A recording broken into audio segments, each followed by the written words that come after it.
जो इस समय जो स्थितियां हैं, इसमें प्राइम मिनिस्टर मोदी को मुझे लगता है कि उनको यूएनजीए में जाना चाहिए था, लेकिन और उन्होंने स्किप आपको करना क्या लगता है, आपको क्या बेहतर समझा। मतलब आप क्या मतलब आप चाहते हैं कि मैं कोई सिंपल आंसर दूं, या मतलब मैं थोड़ा सा इसको समझने की कोशिश करूं? नहीं, समझने की कोशिश करनी है। देखिए, एक शासनाध्यक्ष या राष्ट्राध्यक्ष है, उसकी अपनी मसरूफियत हो सकती है, चुनाव है, और प्राइम मिनिस्टर के लिए चुनाव जीतना, चुनाव लड़ना उनकी प्राथमिकता होती है, बाकी चीजें गौण हैं, सेकेंडरी हैं। तो हो सकता है कि बिहार में उनको, या बिहार से उनको इतना लगाव है कि अगर अमेरिका चले जाते तो महिलाओं को अगर 2 दिन के बाद 10,000 रुपए उनके खाते में जाते तो नहीं कोई नहीं, वो बहुत 10,000 वाला खेल तो बड़ा जबरदस्त है। नहीं, उसमें जो भी तो ये हो, नीतीश कुमार की फ्लैगशिप स्कीम थी, उस पर डाका डाल दिया प्राइम मिनिस्टर ने। जो तो भी 22 किया, तारीख को होना था।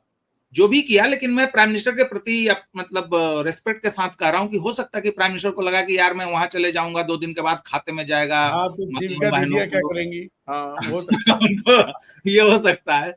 देखिए, मुझे जो लगता है कि अगर आप अभी जो इंडिया के सामने जो लार्जर जो मामले हैं इंटरनेशनल अफेयर्स, एक ट्रम्प टैरिफ, दूसरा है। प्यूनिटिव टैरिफ रशियन तेल को लेके, हम्म। और तीसरा गाजा इजराइल पैलेस्टाइन पर एक स्टैंड लेने की बात। तो गाजा इजराइल पैलेस्टाइन वाले मसले में तो भारत सरकार ने ढूल मूल लगा के बेड़ा पार कर लिया। हम डोनेशन के पक्ष में भी हैं, गाजा वार एंड हो इसके पक्ष में भी हो, सब कुछ ठीक है, ये हो करके अपना एक रिचुअल वो कर लिया, जो दुनिया के 100 देश भी 100 से ज्यादा देश हर साल करते हैं। हाँ, यही कर रहे हैं। हाँ। हाँ, ये अलग बात है कि उनकी इकोनॉमी हमारी तरह बड़ी नहीं है, और हमें हर 3 मिनट पर यह याद नहीं दिलाया जाता कि हम तीसरी बड़ी अर्थव्यवस्था बनने जा रहे हम्म। हैं, या उनकी आबादी जो है लगभग 1.5 अरब नहीं है, और ना ही वो दुनिया भर में घूम घूम के ये बोलते हैं कि हम बहुत महान सभ्यता रहे हैं और फलाना रहे हैं ढकाना रहे हैं, और हमने, हमारे यहाँ प्रॉफिट, एक से एक प्रॉफिट निकले, महात्मा बुद्ध निकले, गांधी निकले। तो उन हम्म। उन 100 सवा 100 देशों का को दोष नहीं देना चाहिए। अब हम्म। सवाल यहाँ पर यह है कि एक तो डोनाल्ड ट्रंप, मुझे लग रहा है कि प्राइम मिनिस्टर डोनाल्ड ट्रंप के सामने नहीं आना चाहते थे, या उनकी बात, अगर मान लीजिए कि डोनाल्ड ट्रंप ने यह कहा कि मैंने भारत पाकिस्तान का युद्ध रुकवाया, या पहले उन्होंने कहा कि भारत तैयार हो गया टैरिफ वरीफ को लेके, जो हम कह रहे हैं मानने के लिए हाँ, रेडी है। जीरो टैरिफ के आसपास तैयार हाँ, हो गया भारत। या देखो हमने पनिशमेंट दिया लेकिन फिर भी इंडियंस ने कुछ नहीं बोला, वो बात कर रहे हैं, they are coming to the table. तो मुझे लगता है कि एक ये अवॉइड कर सकता है, मुझे, मैं वो लगा रहा हूँ, अंदाजा लगा रहा हूँ, हो सकता है प्राइम मिनिस्टर के बहुत सारे और एजेंडे रहते हैं जो कि हमको और आपको पता नहीं होता। कोई, हो सकता है देश के सामने कोई और दूसरा संकट हो, जो 30 साल के बाद कोई फिल्म बनाए विवेक अग्निहोत्री, तो हमको पता चले कि क्यों प्राइम मिनिस्टर यूएन की मीटिंग में नहीं गए थे, क्योंकि देश के सामने कोई बड़ा सा संकट आ रहा था, तो उसको रोक रहे थे वो। और सबसे मुझे जो इंटरेस्टिंग चीज लग रही है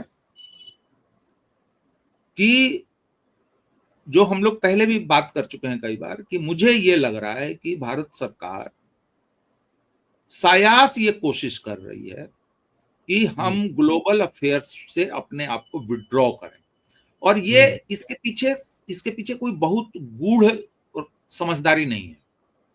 इसके पीछे सिर्फ ये है कि कोई नाराज ना हो, अपना काम निकल जाए, ज्यादा माथापच्ची ना करना पड़े, रिस्क ना हो। ये एटीट्यूड है, ये एटीट्यूड, एक होता है ना कई बार कि आप रिट्रीट करते हैं, पीछे हटते हैं, तो आपकी मजबूरी होती है, स्ट्रेटजी होती है। यहां भारत के सामने कोई मजबूरी नहीं है कि आप पीछे हटें, और स्ट्रेटजी इनके पास दिख नहीं रही है, क्योंकि स्ट्रेटजी दिखती तो कहीं ना कहीं, कहीं तो कोई रिजल्ट दिखता इंटरनेशनल अफेयर्स में। यूरोपियंस तो इसलिए चुप हैं, जो डोनाल्ड ट्रंप कह रहे हैं कि भाई तुम भी लगाओ इन पर, चीन पर और इंडिया पर। हालांकि खुद चीन पर नहीं लगाया उन्होंने प्यूनिटिव टैरिफ, रशियन तेल को लेके उन्होंने सिर्फ हमारे ऊपर लगाया है, चीन के ऊपर नहीं लगाया उन्होंने। लेकिन यूरोपियंस को बोल रहे हैं कि तुम लोग लगाओ, यूएन के पोडियम से भी उन्होंने ये बात कही। लेकिन यूरोप जान रहा है कि भैया जो दाएं बाएं करके जो तेल और गैस आ रहा है उसमें इंडियन कंपनियां इन्वॉल्व हैं। तो हम अगर ऐसा करेंगे तो हम अपने ही पैर पे कुल्हाड़ी मारेंगे। और दूसरा कि भारत के साथ जो हम बाजार ओपन करने की बातें कर रहे हैं, कहीं वो खटाई में ना पड़ जाए। तो मैं समझ रहा हूं कि एक जो यूनाइटेड नेशन की बातचीत से भी लग गई दिख गई चीज कि एक बड़े बड़े क्राइसिस की तरफ हम लोग बढ़ रहे हैं। और ऐसे माहौल में अनफॉर्चुनेटली, दुर्भाग्य से, हमारे लीडरशिप के पास कहने के लिए, कुछ ऑफर करने के लिए, एक्सप्लेन करने के लिए, डांटने के लिए, समझाने के लिए, जैसे प्रेसिडेंट लूला जिस तरीके से, कोलंबियन प्रेसिडेंट की बात छोड़ दीजिए, उन्होंने तो एक मोरल हाई ग्राउंड लिया, उन्होंने बोला। लेकिन प्रेसिडेंट लूला जिस तरीके से डांट सकते हैं बड़े नेताओं को और सुनते हैं, रेस्पेक्ट करते हैं, प्रेसिडेंट लूला का रेस्पेक्ट है।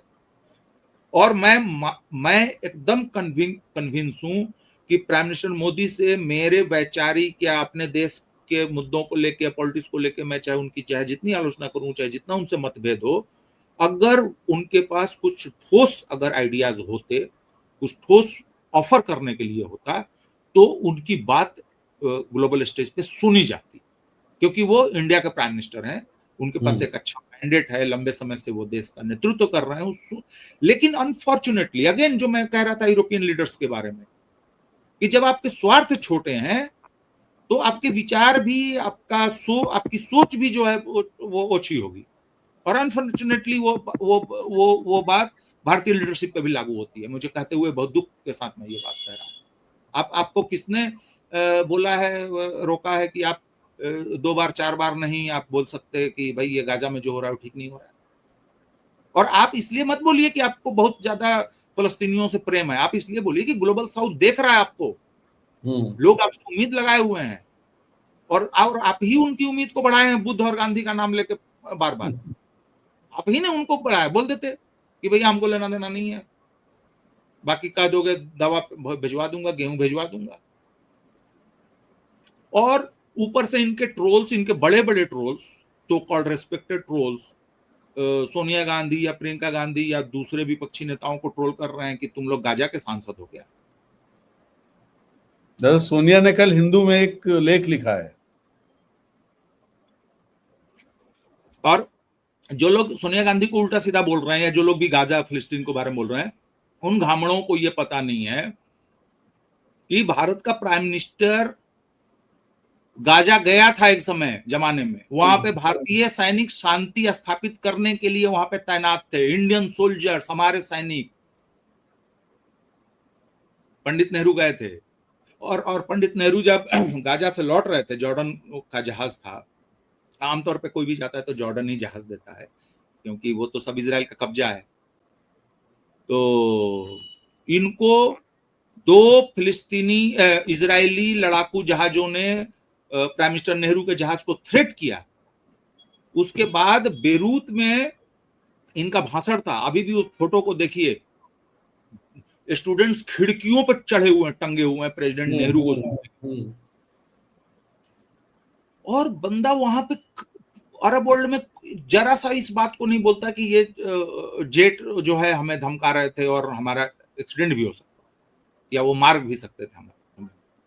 उन्होंने जॉर्डनियन लीडरशिप को भी बोल दिया होगा कि यार मत बताओ, ये चीज ओपन मत करो। और वो बंदा अब जब वहां से आ रहा है हिंदुस्तान, तो रास्ते में जहाज में भी अपने पत्रकारों को ये बात नहीं कह रहा। वो दिल्ली उतरता है, वो लीडर पार्लियामेंट जाता है, और पार्लियामेंट के भीतर वो देश को सूचित करता है। इनके साथ हुआ होता तो उसी समय सारे संपादकों को रात में उठा के चल चल चलो स्टूडियो चलो, वो प्रिंटिंग प्रेस चलो, लिखो जल्दी। तो सोचना चाहिए कि फलस्तीनियों के लिए, साउथ अफ्रीकन के लिए, लैटिन अमेरिकन लोगों के लिए, क्यूबा के लिए, अरब के देशों के लिए, इवन साउथ ईस्ट एशिया के लोगों के लिए, कि हिंदुस्तान की क्या वो चीज है। मतलब वो होता है ना कभी कभी कि अरे यार तुम अपने लिए नहीं तो कम से कम अपने दादा के लिए तो शर्म करो यार, तुम्हारा दादा बड़ा आदमी था, तुम इस तरीके से वैसे नहीं कर सकते हो, नहीं करना चाहिए तुमको। तुम्हारे बाप बड़े सीधे आदमी थे, भोले आदमी थे, तुम ऐसे नहीं कर सकते हो। तो हमें उस लेवल पे सोचना चाहिए, लेकिन हमारे पास ऑफर करने के लिए कुछ नहीं है। अगर आपने वोटिंग कर दी कि 2 स्टेट सॉल्यूशन पे मैं सपोर्ट कर रहा हूं, तो यही बतिया को थोड़ा सा स्ट्रांगली बोलने में क्या दिक्कत है। और आपको मैं एक भविष्यवाणी कर रहा हूं, बहुत जल्दी ये सिचुएशन आने वाला है कि यूरोप से और अमेरिका से, पर्टिकुलरली अमेरिका से, भारत में मानवाधिकार उल्लंघन, माइनॉरिटी राइट्स, क्लाइमेट जस्टिस, महिलाओं की स्थिति, गरीबों की स्थिति को लेके आप देखेंगे कि पहले की तरह खूब रिपोर्ट आने लगेगा और खूब प्रेशर टैक्टिस होगी। और मोदी गवर्नमेंट अगर वेस्ट के इस दबाव को अगर पहले अगर ठीक उसका अंदाजा नहीं लगा पा रही है, तो मुझे अफसोस है कि भाई ये हो क्या रहा है। अल्टीमेटली बोलना, देखिए सिंपल सी चीज है, डोनाल्ड ट्रंप आपका नाम लेते हुए चीन को डाल देते हैं उसमें, जब भी बात बोलते हैं तो चीन। लेकिन जब कुछ आपके बर्डन डालने की बात होती है तो वो आप पे डालते हैं, चीन पे नहीं डालते। और जबकि आप चीन से कम खरीदते हैं, आप चीन से, रूस और चीन का जो दोस्ती है उसका तो पसंगा भर भी हमारा नहीं है। हाँ, नहीं है। अब देखिए जयशंकर क्या स्टैंड लेते हैं उस पर डिपेंड करेगा। इसी के साथ इजाजत दीजिए, फिर मिलते हैं एक नए वीडियो में नई बात के साथ। तब तक के लिए नमस्कार, जय हिंद।